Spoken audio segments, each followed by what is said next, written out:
Hey guys, and welcome to a brand new video here on FPL Now. Today we're going to be going over my updated wildcard draft for Game Week 17. So if you're excited for the video, drop a like down below, leave a comment, what is your team currently looking like, subscribe if you're brand new. Let's get into the video. So, starting things off, we have our goalkeepers. This has not changed since my last video that I uploaded on Monday. Still is Ward and Kepa. Again, Ward is just there because he's 4.1 and he's just the starter. I don't think that Iverson is going to take the place now. Ward played exceptionally well, out of his skin completely on the last like 6 or 7 games before the World Cup. Got so many points, a couple of bonus points here and there, and that is probably why he has gone up to 4.1. But in my opinion, he probably should have been like 4.2, 4.3 for the amount of points that he was getting. But he's in the team. And then also Kepa as well. Again, double coming up. Really nice fixtures as well. Bournemouth, Forest and Crystal Palace in the next 4. And again, if he is their sure starter, then I will be playing him as my main keeper. If the situation arises that he's not playing and I've got to go for someone else, I'll cross that bridge when I get to it. I'd like to bring in Pope just because Newcastle have been so good at the back, but they don't really have any doubles or anything like that, and I think there are some decent doubles that you can kind of target over the next. Like Chelsea has arguably got like the best double, even though City is part of it. I mean, Fulham's got an okay one as well, but in terms of like big teams having doubles, yeah, I mean, Chelsea's probably got the best. So those are my 2 keepers. The back line hasn't changed really. We've still got James again.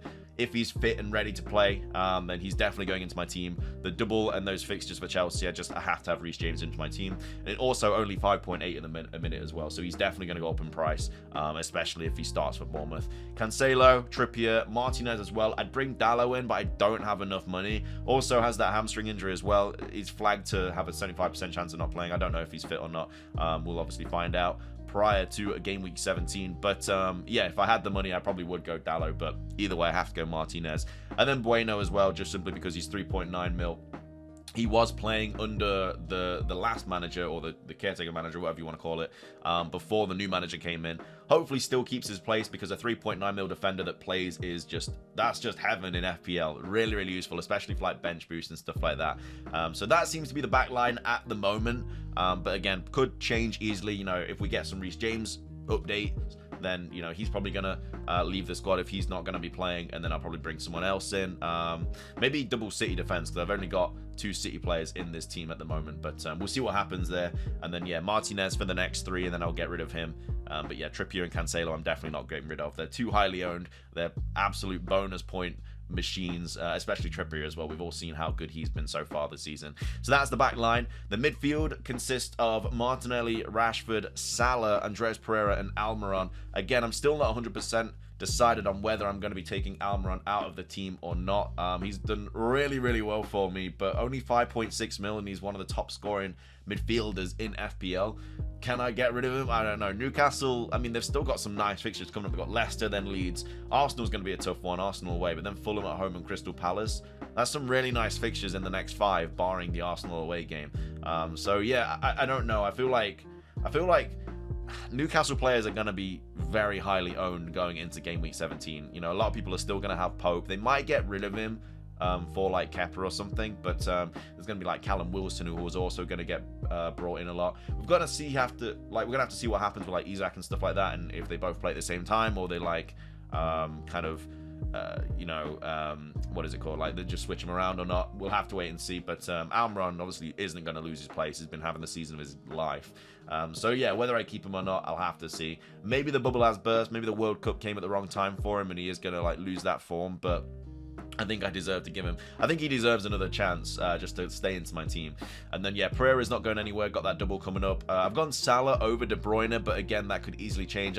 I want some sort of Liverpool asset, because the fixtures that Liverpool have coming up are absolutely ridiculous, really. They've got some insane fixtures. They've got Villa, and then they've got Leicester, Brentford, Brighton. The Chelsea game isn't great, but then Wolves, Everton, Newcastle away, Crystal Palace, United at home, Bournemouth, then Fulham.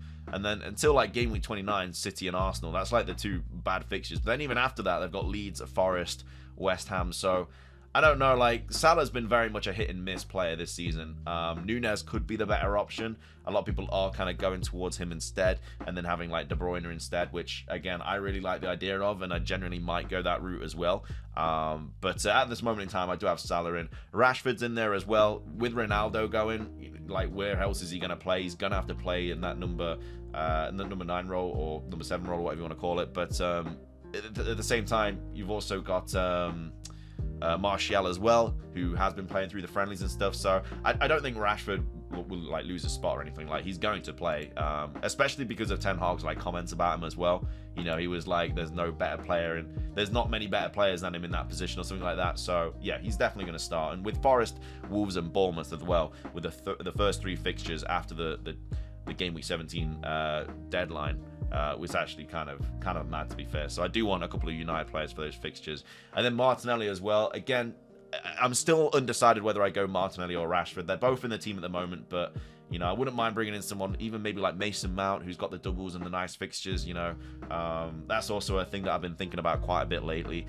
And up top, we have Mitrovic, Haaland, and Kane. I got a bit of hate on the last video for not having Mitrovic in my team, literally just because he's on 4 yellow cards. By the way, like, obviously a really good option, double coming up. He's on 4 yellow cards. If he gets a yellow card in that Southampton game, he misses the double, and then everyone's going to be like, oh no. So that's the only reason I didn't have him in on the last draft. And again, was why I'm still like umming and ahhing about having him, because 1 yellow card, I just don't really want any players that have got 4 yellow cards going into. I mean, Kane's another one, to be fair, who I've also got in my team. So I'm kind of playing with fire a little bit, having both Mitrovic and Kane. I'm pretty sure they're both on 4 yellow cards.